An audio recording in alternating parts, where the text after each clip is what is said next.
Another Linux exploit hits the news this week, and before you panic, let's talk about what it actually means because not every vulnerability is a crisis, but every vulnerability is a reminder of why digital sovereignty matters.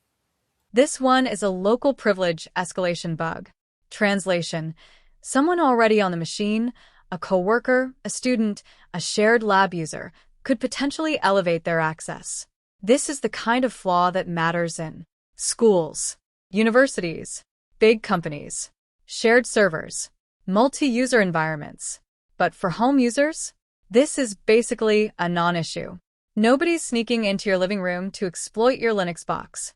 To use this exploit, an attacker needs physical access, or an account you already gave them, or a shared environment where multiple people log in. If you're the only person using your machine, you're safe.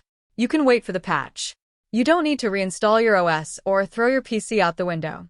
Here's the important part. Linux didn't hide this. Linux didn't bury it in a silent update.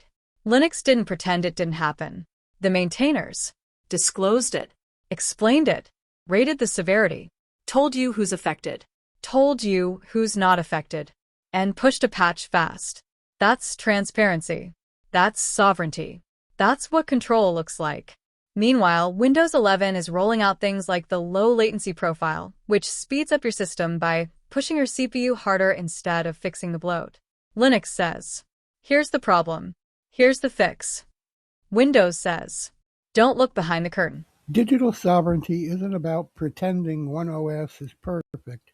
It's about knowing the truth, having control, understanding the real risk, not the headlines.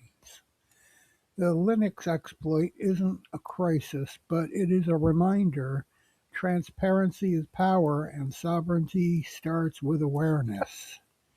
Thank you for watching. Like, follow, and subscribe.